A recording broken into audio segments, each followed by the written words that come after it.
Sallallahu ala Muhammad.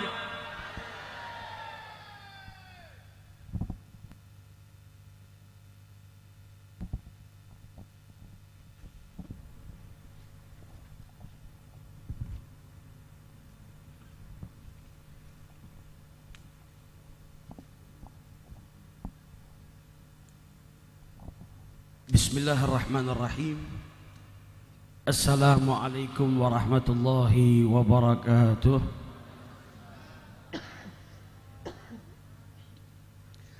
Alhamdulillahilladzi hadana lihadza wa ma kunna linahtadiya laula an hadanallah. Subhanaka la ilma lana illa ma 'allamtana innaka antal alimul hakim. Rabbi shrah li sadri wa yassir li amri wahlul 'uqdatam min lisani yafqahu qawli. Allahumma salli wa sallim ala sayyidina Muhammadin miftahi bab rahmatillah adada ma fi ilmillah salatan wa salaman daimaini bidawami mulkillah wa ala alihi wa sahbihi ajma'in. Amma ba'du. Hadratul muhtaramin, para alim, para ulama, para habaib, para kiai, para asatid, para pejabat pemerintahan baik sipil, TNI maupun Polri, terkhusus yang saya hormati Al-Habib Abdullah bin Abdurrahman Al-Mahdar, Al-Habib Muhammad bin Abdullah Segaf, Bapak Rektor, Bapak Wakil Rektor, para pejabat pemerintahan, Bapak Kapolsek, Bapak Kapolda atau yang mewakilinya, segenap jajaran para dosen, para guru, para asatid, hadirin wal hadirat yang dimuliakan oleh Allah Subhanahu wa taala. Semoga majelis pada malam hari ini majelis yang diridhai oleh Allah Subhanahu wa taala. Di majelis ini kita dihujani berkah oleh Allah Subhanahu wa taala. Amin ya rabbal alamin.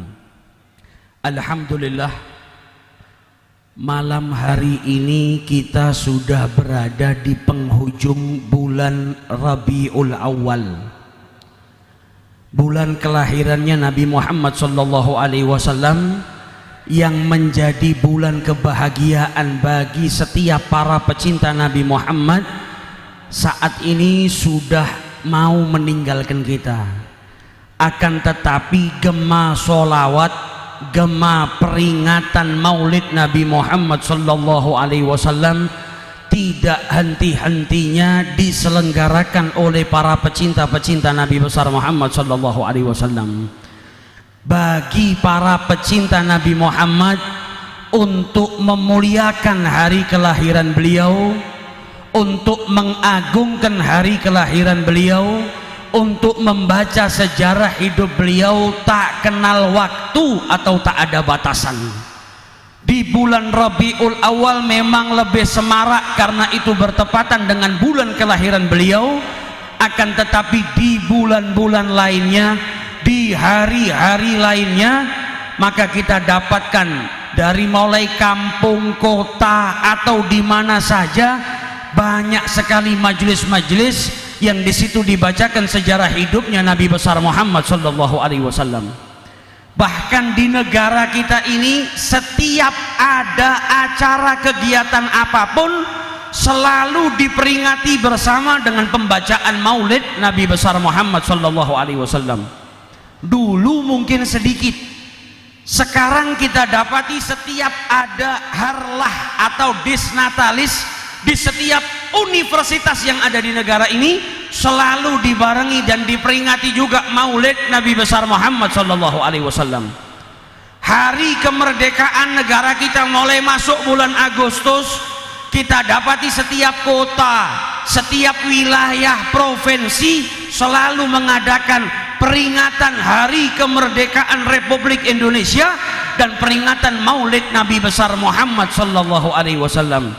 Karena setiap acara haflah, acara peringatan apapun, kalau di situ dikenalkan Nabi Muhammad, dibaca sejarah hidupnya Nabi Muhammad, diajarkan tentang sosok Nabi Muhammad sebagai suri tauladan, maka dikatakan wa bi arfi dzikrihi tatayyabatil majalisu wal mahafil.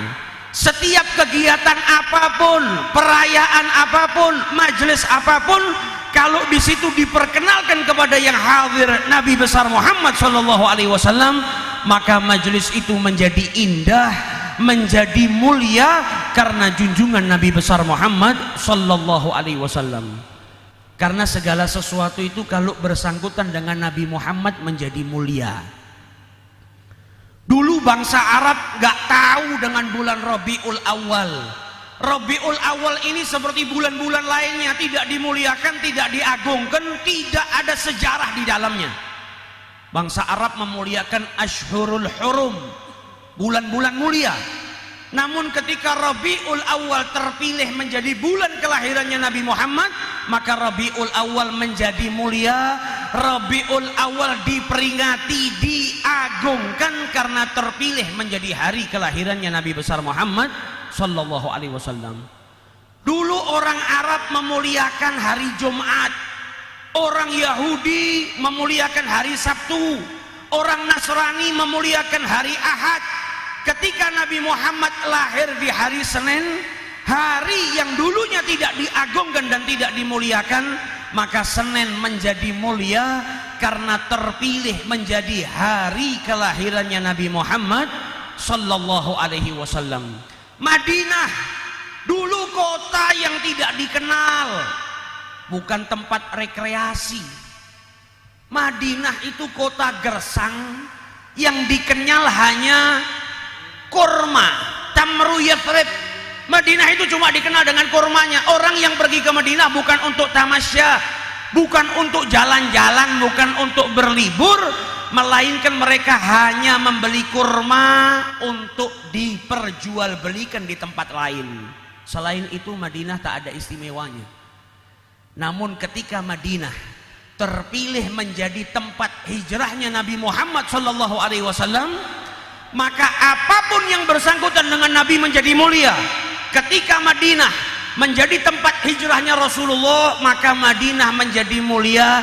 Bahkan hingga hari ini 1400 tahun lamanya Nabi Muhammad telah meninggalkan kita, tapi Madinah tetap menjadi negara atau kota yang paling banyak pengunjungnya di penjuru dunia. Dari sekian banyak kota, dari gemerlap dan keindahan dunia yang ada di muka bumi ini, setiap hari kita bisa dapatkan ratusan ribu atau bahkan sampai jutaan manusia yang berangkat ke Madinahnya Rasulullah sallallahu alaihi wasallam. Kenapa demikian? Karena di situ ada Nabi besar Muhammad sallallahu alaihi wasallam. Ini hebatnya Nabi Muhammad. Bahkan kita ini yang duduk di sini, ketika terlahir menjadi umatnya Nabi Muhammad, langsung menjadi mulia, dimuliakan oleh Allah Subhanahu wa taala. Kuntum khaira ummatin ukhrijat linnas, menjadi sebaik-baik umat yang pernah diciptakan oleh Allah Subhanahu wa taala, bukan karena kita, bukan karena perjuangan kita, bukan karena hebatnya kita, melainkan karena kita punya pemimpin kekasihnya Allah. Kita punya pemimpin manusia yang paling mulia di muka bumi ini, yaitu junjungan Nabi besar Muhammad sallallahu alaihi wasallam. Maka insya Allah duduknya kita di majelis ini, mulai dari tadi kita bersolawat, mulai dari tadi kita baca sejarah hidupnya Nabi Muhammad sallallahu alaihi wasallam, mempererat hubungan kita dengan Nabi Muhammad. Semoga tidak keluar dari sini kecuali kita tambah mulia, mendapatkan kemuliaan sebagaimana orang-orang yang dimuliakan oleh Allah karena hubungan mereka yang kuat dengan Nabi besar Muhammad sallallahu alaihi wasallam. Amin ya rabbal alamin. Duduknya kita di sini karena cinta. Kalau bukan karena cinta kepada Nabi Muhammad, ini kaki tidak mungkin melangkah ke tempat ini. Kita melangkahkan kaki ke tempat ini karena mahabbah. Kita melangkahkan kaki ke tempat ini karena untuk ingin lebih kenal dengan Nabi Muhammad. Laqad kana lakum fi Rasulillahi uswatun. Nabi Muhammad ini diutus oleh Allah sebagai suri tauladan. Maka tidak pantas kalau ada muslim, kalau ada mukmin yang tidak bersuri tauladankan Nabi Muhammad sallallahu alaihi wasallam. Bagaimana mungkin kita menjadikan Nabi suri tauladan? Bagaimana mungkin kita menjadikan Nabi Muhammad idola panutan hidup kita kalau kita nggak kenal dengan beliau. Majelis ini mengenalkan kita kepada Rasulullah, majelis ini mengenalkan kita kepada akhlaknya Nabi Muhammad, di mana tidak ada indah akhlak di muka bumi ini melebihi daripada akhlaknya Nabi Muhammad. Akhlak yang dipuji oleh Allah dalam Al-Quran, wa innaka la'ala khuluqin azim. Akhlaknya Nabi Muhammad ini dipuji oleh Allah dalam Al-Quran, sebaik-baik suri tauladan, sebaik-baik budi pekerti yang luhur itu Nabi Muhammad.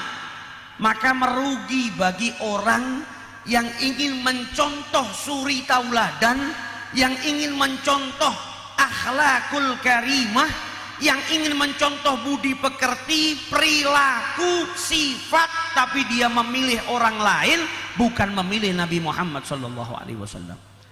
Padahal manusia yang paling hebat ini Nabi Muhammad.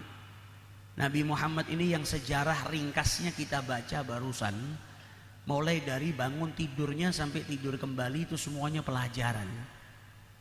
Nabi Muhammad itu tindak tanduknya, gerak-geriknya, perilakunya semua pelajaran buat kita.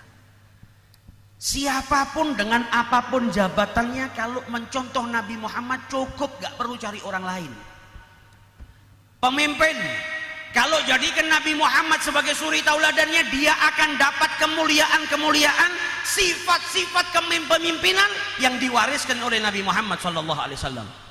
Orang yang lemah, orang yang kuat, semua yang berkibat kepada Nabi Muhammad akan mendapatkan suri tauladan dari beliau, akan mendapatkan keindahan yang diwariskan oleh Nabi besar Muhammad SAW, akan mendapatkan pelajaran besar tentang cinta, mahabbah, yang dikatakan oleh Allah, wa ma arsalnaka illa rahmatan, diutus oleh Allah bawa rahmat bagi alam semesta. Ini bukan misi yang mudah. Kita ini, siapapun dari kita yang punya rasa cinta yang besar, disuruh mencintai musuh itu susahnya minta ampun. Tidak semua orang bisa mencintai manusia, apalagi Nabi Muhammad diperintahkan oleh Allah membawa rahmat ini bukan hanya untuk manusia, bukan hanya untuk muslim, bukan hanya untuk umatnya, namun kasih sayang yang dibawa oleh Nabi Muhammad untuk alam semesta. Siapapun yang bertempat tinggal di alam semesta ini, maka mereka, jikalau mereka mau, kecuali orang-orang yang menolak, akan mendapatkan rahmatnya Nabi Muhammad SAW. Sama muslim luar biasa, sama yang tidak beriman kepada beliau, yang musuhin beliau, tetap tidak mengurangi rasa kasih sayang Nabi Muhammad SAW. Bukan hanya sama manusia, sama hayawan. Hewan saja dikasihi, dicintai sama Nabi Muhammad. Sama tumbuh-tumbuhan, sama benda mati, sama gunung. Sampai gunung itu dikatakan oleh Rasulullah, Uhud jabalun yuhibbuna, gunung yang cinta kepada saya, dan saya pun cinta kepada gunung tersebut. Ini kalau bukan orang yang rahmatnya luar biasa, nggak bisa seperti itu. Nabi Muhammad diutus sebagai rahmat bagi alam semesta. Nabi Muhammad mengajarkan kepada kita, kita yang ngaku umatnya Nabi Muhammad, maka harus mencontoh beliau. Nabi Muhammad ini kekasihnya Allah, tapi beliau juga dizalimi. Banyak orang yang menzalimi Nabi Muhammad, musuhin Nabi, ngelukain Nabi, ngelaknat Nabi, mencaci maki Nabi. Sampai para sahabat ini heran, Nabi itu setiap dicaci nggak pernah balas nyaci. Setiap dilaknat gak pernah balas laknat. Setiap dimaki sabar senyum. Kalau orang yang melukai Nabi Muhammad, orang yang mencaci maki Nabi Muhammad, yang sifatnya kepribadi beliau tidak pernah membalas, kecuali kalau ada yang macam-macam dengan syariatnya Allah Subhanahu wa ta'ala. Sampai para sahabat itu bertanya, ya Rasulullah, kenapa tidak kau balas cacian dengan cacian, makian dengan makian? Para sahabat ini gak sabar, gregetan melihat orang kafir Quraisy tak henti-hentinya menghujani Nabi dengan laknatan dan makian, tapi Nabi tetap sabar, tetap senyum, akhlaknya tidak berubah, sehingga beliau berkata, ma bu'ithu la'anan wala sabbaban, aku tidak diutus oleh Allah untuk melaknat, tidak pula untuk mencaci maki, akan tetapi aku diutus oleh Allah Subhanahu wa taala untuk menyempurnakan budi pekerti manusia. Ketika beliau dizalimin, beliau tidak membalas dengan perbuatan zalim yang sama, tapi didoakan sama Nabi. Ini pelajaran buat kita yang ngaku cinta sama Nabi Muhammad. Memang bukan hal yang mudah, tapi Nabi Muhammad mengajarkan kepada kita. Ketika beliau dizalimin di perang Uhud, rahang beliau patah, wajah beliau terluka, beliau terluka parah. Di Taif beliau diusir oleh kaumnya, kakinya dilemparin batu sampai berdarah. Malaikat saja tidak sabar melihat perbuatannya orang-orang musyrik yang dilakukan kepada Rasulullah. Malaikat kalah sabar sama Nabi Muhammad. Malaikat itu turun, Jibril turun bawa malaikat yang jaga gunungnya Allah dan berkata kepada Rasulullah, ya Rasulullah, ini malaikat yang jaga gunung-gunungnya Allah di muka bumi ini. Malaikat itu kemudian berkata kepada Rasulullah, ya Rasulullah, aku diperintahkan oleh Allah untuk taat dengan perintahmu. Kalau kau izinkan, ini ada 2 gunung besar di antara kota Taif akan saya angkat dan akan saya jatuhkan kepada penduduk Taif supaya semuanya binasa. Malaikat saja nggak sabar. Malaikat marah ngelihat kekasihnya Allah disakiti, diusir, diperlakukan tidak sopan. Apa jawab Nabi Muhammad? Jangan. Yang nyakitin Nabi malah didoakan sama Nabi biar dapat hidayah. Yang nyakitin Nabi didoakan sama Nabi, Allahumma hdi qaumi fa innahum la ya'lamun. Yang nyakitin Nabi Muhammad malah Nabi Muhammad berdoa kalau mereka enggak beriman, anaknya beriman. Kalau anaknya enggak beriman, aku berharap cucunya beriman. Kalau cucunya enggak beriman, aku berharap yakhruju min aslabihim man yu'minuna billah, akan keluar dari tulang sulbi mereka generasi yang akan datang, generasi yang beriman kepada Allah Subhanahu wa taala dan Rasulnya. Ini yang didoakan sama Nabi bukan kerabatnya, yang didoakan sama Nabi bukan familinya, bukan sahabatnya, tapi yang didoakan sama Nabi yang musuhin beliau, yang nyakitin beliau, yang melukai beliau. Bukan hanya mereka didoakan, tapi sampai generasi yang belum ada, mereka belum punya anak turun, generasinya sudah didoakan sama Nabi Muhammad. Dan Nabi Muhammad berharap kebaikan kepada generasi mereka menjadi orang-orang yang beriman kepada Allah Subhanahu wa ta'ala. Ini luar biasa rahmat yang diajarkan oleh Nabi Muhammad SAW. Kalau kita buka sejarah hidupnya Nabi Muhammad, semuanya pelajaran. Nabi Muhammad itu sebaik-baik pemimpin. Nabi Muhammad itu sebaik-baik manusia yang kuat. Sebaik-baik manusia, kalau orang-orang yang lemah pun ingin berkiblat kepada Nabi Muhammad akan mendapatkan suri tauladan dari Nabi Muhammad SAW. Pernah Nabi keluar dengan para sahabatnya, mau pergi ke perang, mempersiapkan peperangan, perang Khandaq. Maka Nabi Muhammad menggali arit bersama para sahabatnya. Berapa lama? 3 hari 3 malam. 3 hari 3 malam Nabi Muhammad dan para sahabatnya membangun benteng, menggali arit, dan tidak ada makanan yang masuk ke dalam perut mereka. Salah seorang sahabatnya Nabi yang bernama Jabir bin Abdullah ngelihat Nabi Muhammad itu berkeringat, air keringat yang keluar bercucuran, ngelihat kelelahan Nabi Muhammad ini terlalu lelah, maka Jabir tidak tega. Spontan Jabir berkata, ya Rasulullah, izinkan saya pulang ke rumah. Maka diizinkan sama Nabi Muhammad. Jabir lari dari Khandaq menuju ke rumahnya. Sampai di rumahnya Jabir langsung bertanya sama istrinya, ada makanan atau tidak? Kata istrinya, kita punya kambing betina kecil, kalau disembelih dagingnya nggak seberapa, dan ada sedikit gandum. Kenapa? Istrinya bertanya. Kata Jabir, aku melihat Rasulullah itu selalu capek. 3 hari beliau tidak keluar dari Khandaq, beliau ikut menggali arit untuk mempersiapkan peperangan. Kata Jabir, aku ingin ajak Rasulullah kemari, makan di sini, beristirahat sejenak dan mengisi perutnya, karena sudah 3 hari lamanya beliau tidak makan. Kata istrinya, baiklah, akan aku sembelih ini kambing, akan aku masak, tapi ini kalau jadi makanannya nggak seberapa, hanya cukup untuk 4-5 orang. Maka katakan kepada Rasulullah, biar Rasulullah itu hanya mengajak 4 atau 5 orang sahabatnya, jangan banyak-banyak, nanti kalau banyak nggak cukup. Istrinya memasak, Jabir pergi ke tempat Rasulullah. Sampai di tempatnya Nabi Muhammad, Jabir bisikin Nabi Muhammad, ya Rasulullah, istri saya sudah bersiap-siap memasakkan Anda makanan. Tapi karena makanannya sedikit ya Rasulullah, maka pilihlah 3, 4 atau 5 orang dari sahabatmu yang kau ajak ke rumah kami untuk beristirahat dan makan. Karena makanannya sedikit, gak cukup. Kata Rasulullah, apa baiklah kalau begitu, kau kembali sekarang ke rumah. Nabi Muhammad merintahkan Jabir kembali ke rumah.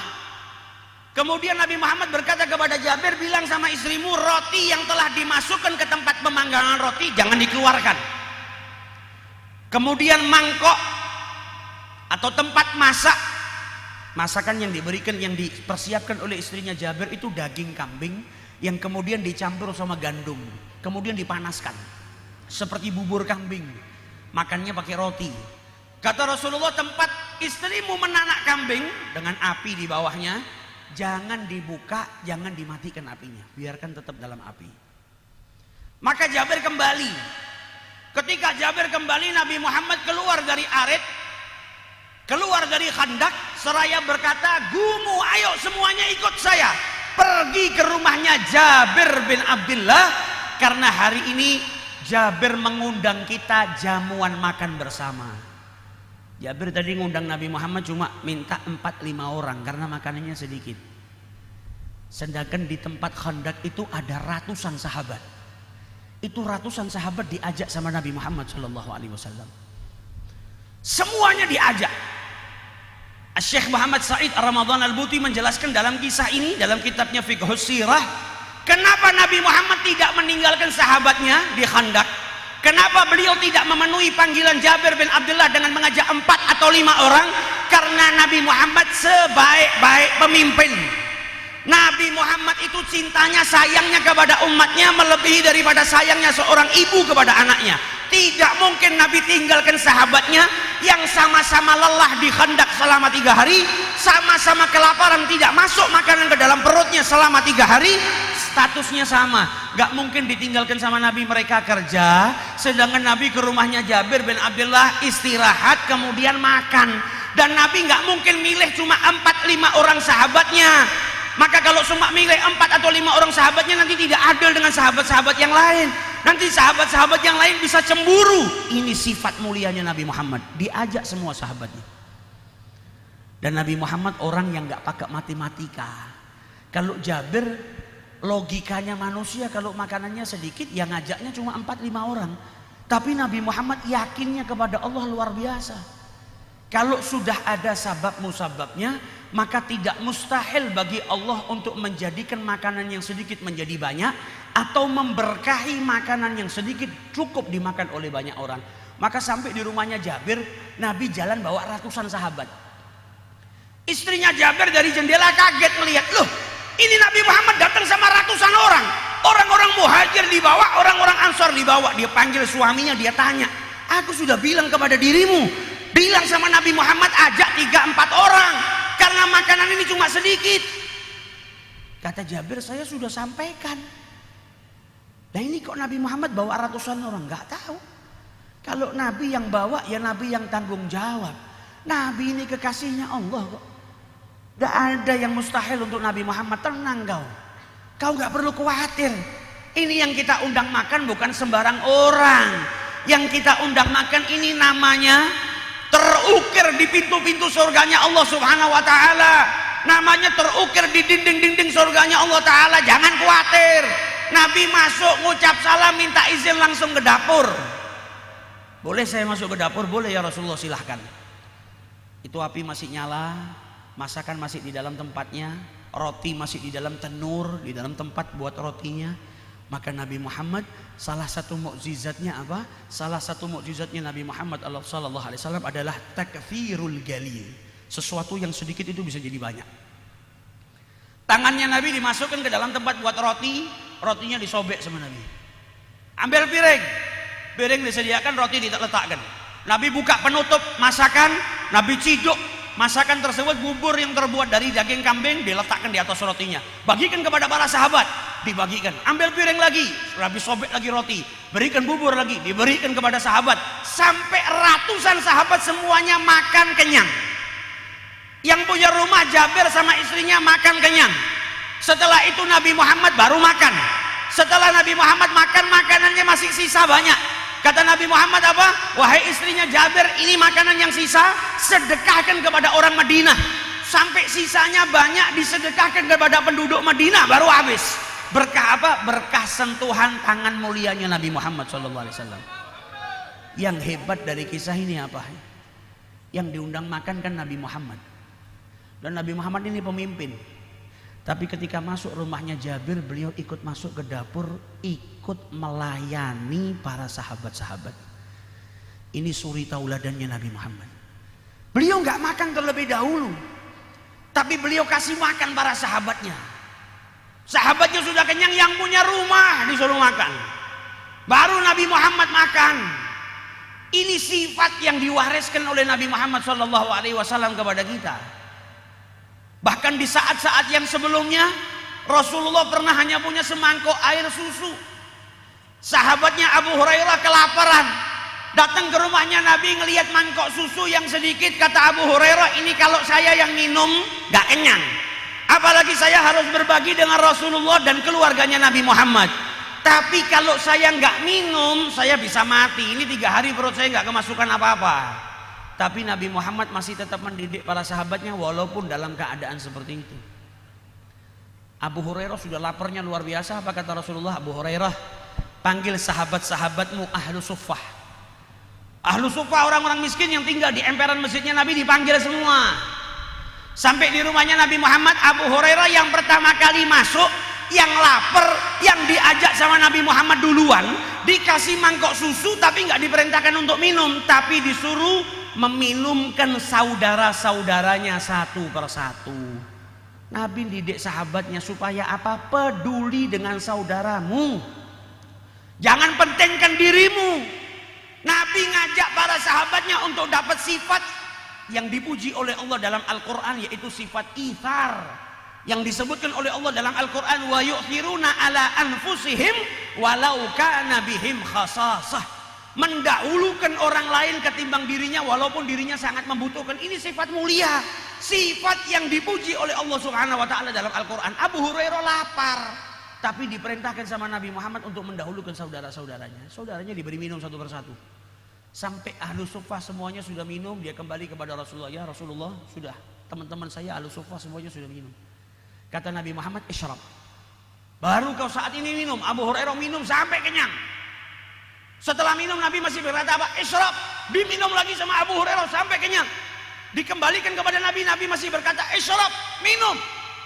Diminum lagi sama Abu Hurairah. Dan ketika keempat kalinya Nabi berkata minum, kata Abu Hurairah, sudah ya Rasulullah, nggak ada jalan lagi ini, kalau saya minum bisa muntah semua yang tadi saya minum.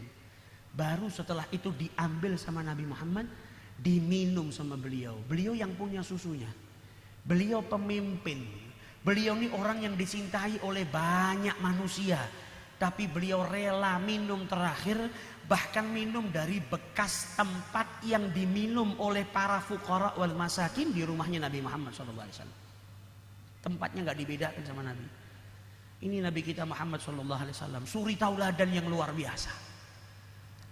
Nabi kita yang hebat, Nabi kita yang meninggalkan kepada kita akhlakul karimah, Nabi yang meninggalkan kepada kita syariah yang akan mengantarkan kita kepada pintu keridhaannya Allah Subhanahu wa taala. Maka duduknya kita di sini, hadirnya kita di majelis sholawat dimanapun, hadirnya kita di majelis maulid dimanapun, jangan pernah keluar dengan tangan kosong. Pelajari sejarah hidupnya Nabi Muhammad, apa yang kita bisa bawa pulang ke rumah. Hadir majelis sholawat, majelis maulid, pulang harus bawa satu daripada akhlaknya Nabi Muhammad. Minimal ada satu akhlak yang kita bawa ke rumah, kita terapkan di rumah kita, kita ajarkan kepada keluarga kita, agar keluarga kita menjadi orang-orang yang budi pekertinya luhur. Dari majelis ini akan tambah kecintaan kita kepada Rasulullah. Dari majelis ini insya Allah kita pulang hati kita dipenuhi cinta kepada Allah dan Rasulnya. Cinta yang bisa menggerakkan diri kita, badan kita untuk meneladani Nabi Muhammad SAW. Cinta yang bisa menjadikan kita taat kepada Allah dan Rasulnya sebagaimana taatnya para sahabat. Para sahabat itu kalau sudah yang merintah Nabi nggak pakai berpikir.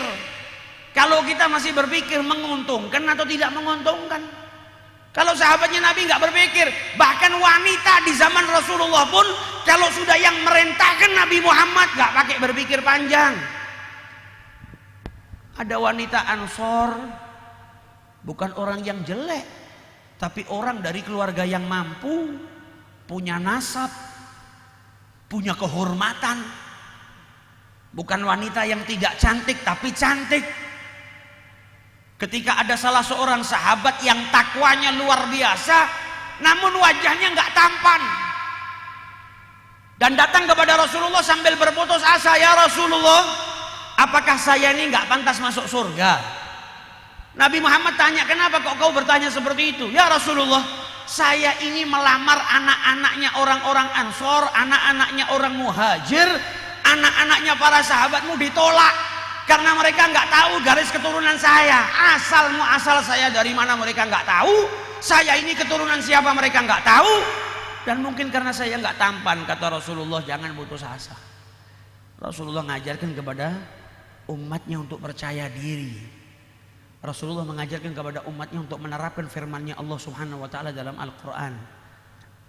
Inna akramakum indallahi atqakum. Yang mulia di hadapan Allah bukan yang kaya, bukan yang miskin, bukan yang ningrat, bukan yang rakyat biasa, bukan orang yang punya jabatan, tapi yang mulia di hadapan Allah adalah yang paling bertakwa di antara kalian. Kata Nabi Muhammad, pergi ke rumahnya Fulan. Fulan itu punya anak perempuan. Sampaikan kepada Fulan kalau Nabi Muhammad merintahkan supaya dia menikahkan putrinya dengan dirimu. Ini hebatnya taatnya orang-orang di zaman Rasulullah. Ini orang datang ngetok pintu rumahnya sahabat, dibuka, ditanya ahlan wa sahlan, disambut, ada apa Julaibib? Kata pemilik rumah ini, kau mau kesini ada perlu apa? Kata Julaibib, aku diperintahkan sama Nabi Muhammad. Nabi Muhammad memerintahkan dirimu untuk menikahkan putrimu kepadaku. Ini yang punya rumah bingung, tiba-tiba ada orang datang bawa perintah dari Nabi Muhammad supaya dia menikahkan putrinya dengan dirinya. Maka dia bertanya dalam hatinya, engkau ini siapa? Nasabmu bagaimana? Keturunan siapa? Sehingga si ayah berkata apa? Kalau begitu kembalilah kau pulanglah terlebih dahulu. Saya nanti mau musyawarah dengan anak saya, nanti saya kasih jawaban. Tujuannya si ayah ini nolak karena tidak kenal dengan Julaibib. Anaknya dari belakang rumah yang mendengar pembicaraan ayahnya dengan sahabatnya Rasulullah Julaibib teriak, ya abati, wahai ayahku, kenapa kau perintahkan orang itu untuk pulang? Kata ayahnya, supaya saya bisa musyawarah, ini pernikahan, kau yang akan menikah, saya nggak bisa main memutuskan sendiri, saya harus tanya kau setuju atau tidak. Kata anak wanita tadi, orang itu datang bawa perintah dari Rasulullah. Nabi Muhammad merintahkan dirimu untuk menikahkan saya dengannya, bukan untuk memerintahkan dirimu untuk musyawarah dengan saya. Dan ketahuilah bahwasanya itu saya taat kepada perintahnya Nabi Muhammad, karena perintahnya Nabi Muhammad adalah perintahnya Allah Subhanahu wa ta'ala. Ini taatnya. Ayatnya Allah wa atiullaha wa rasul itu bukan cuma dibaca tapi diterapkan. Taatnya kepada Allah dan Rasulnya luar biasa, dinikahkan dengan orang yang tadinya dia nggak kenal, tapi kalau sudah yang merintah Nabi berarti itu sebaik-baik pilihan. Itu keyakinannya para pecintanya Nabi Muhammad.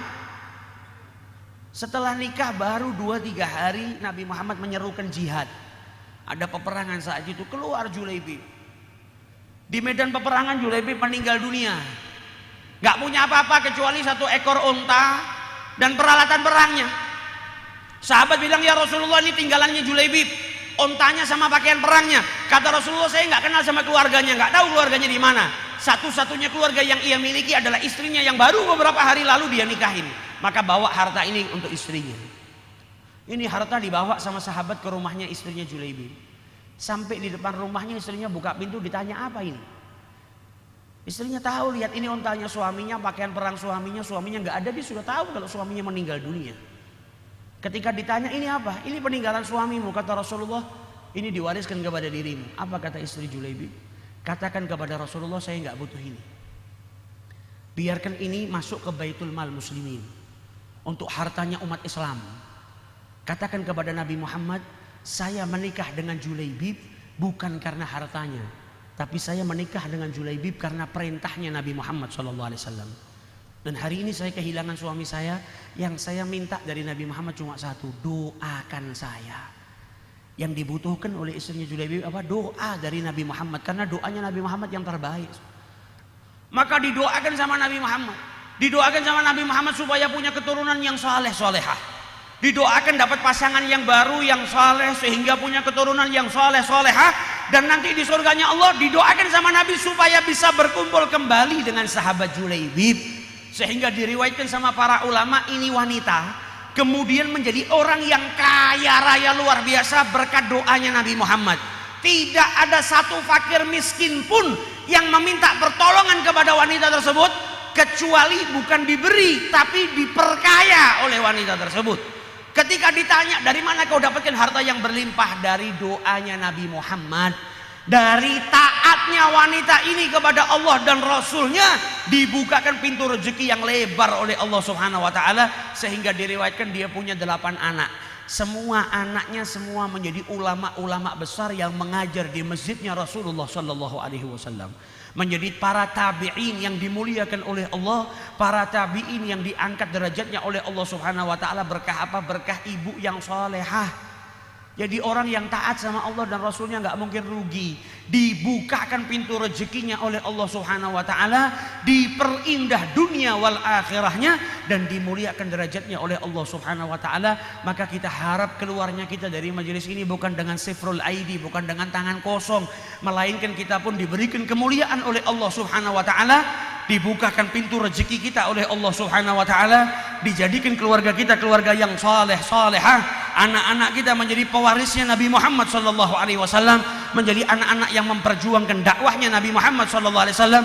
Dan berkahnya majelis maulid ini semoga Allah Subhanahu wa taala menjadikan keamanan bagi negara kita, diberikan negara kita keselamatan, keamanan, dijauhkan daripada perpecah belahan, dijauhkan dari tangan-tangan yang hendak mempecah belah bangsa ini. Dan semoga berkahnya majelis maulid negara kita dijadikan baldatun thayyibatun, negara yang dimuliakan dan dicintai oleh Allah Subhanahu wa ta'ala. Dan kita pun pulang dari majelis ini bawa berkah dari Allah Subhanahu wa ta'ala, berkah dari Nabi Muhammad sallallahu alaihi wasallam yang menghiasi rumah tangga kita, menghiasi pekerjaan kita dan lingkungan kita. Amin ya rabbal alamin.